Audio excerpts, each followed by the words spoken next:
यापुढेही जयसिंगपूर शहराच्या विकासाची गती कायम राहील. नगराध्यक्ष संजय पाटील यड्रावकर. जयसिंगपूर नगरपालिकेत नूतन पदाधिकाऱ्यांचा पदग्रहण सोहळा संपन्न. जयसिंगपूर 2019 नंतर आमदार राजेंद्र पाटील यड्रावकर यांच्या मार्गदर्शनाखाली जयसिंगपूर शहरात सुमारे 350 कोटी रुपयाची विकासकामे मार्गी लागली.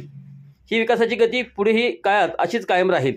छत्रपती शाहू महाराजांच्या संकल्पनेतून साकार झालेल्या जयसिंगपूर शहराची आखीव रेखीव ओळख कायम ठेवण्यावर भर देण्यात येणार असून शहरातील सर्व झोपडपट्टीधारकांना येत्या काळात प्रॉपर्टी कार्ड देणे तसेच त्यांच्या हक्काची घरे उपलब्ध करून देण्यासाठी नगरपालिका कटिबद्ध आहे.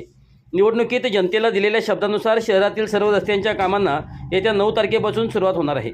पक्षभेद विसरून सर्व नगरसेवकांच्या सहकार्याने भ्रष्टाचारमुक्त लोकाभिमुख प्रशासन देत जयसिंगपूरचा आदर्श शहर म्हणून विकास केला जाईल, असा विश्वास नूतन नगराध्यक्ष संजय पाटील यड्रावकर यांनी व्यक्त केला. जयसिंगपूर येथे राजर्षी शाहू विकास आघाडीच्या नूतन पदाधिकाऱ्यांच्या पदग्रहण सोहळा संपन्न झाला. याप्रसंगी ते बोलत होते. प्रारंभी जयसिंगपूरचे ग्रामदैवत श्री सिद्धेश्वर महाराज यांचे दर्शन घेऊन हलगीचा कडकडाट फटाक्यांची आतिषबाजी फुलांची उधळण करीत नूतन पदाधिकाऱ्यांचे नगरपालिकेत स्वागत करण्यात आले.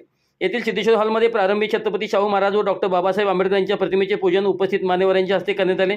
यावेळी पुढे बोलताना नगराध्यक्ष संजय पाटील यड्रावकर म्हणाले, शहराच्या सामाजिक, शैक्षणिक व आर्थिक विकासावर विशेष भर देणार असून जयसिंगपूरकरांनी दिलेल्या विश्वासाला पात्र ठरण्यासाठी प्रशासन अधिक लोकाभिमुख, पारदर्शक आणि संवेदनशील ठेवले जाईल, असे त्यांनी सांगितले.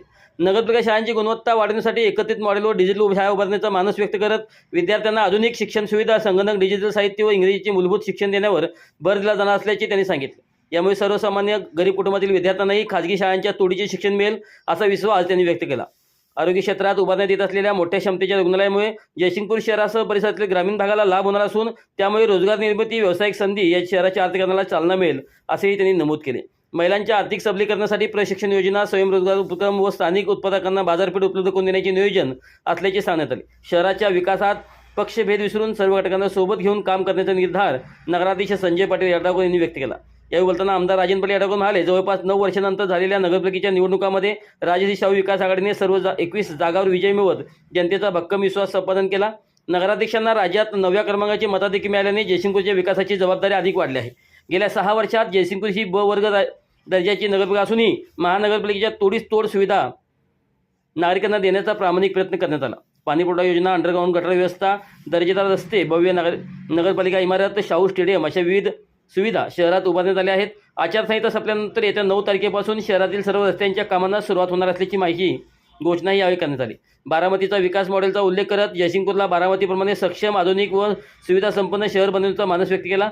शिक्षण, आरोग्य व रोजगार निर्मितीवर भर देण्यात नगरपालिका शाळांचे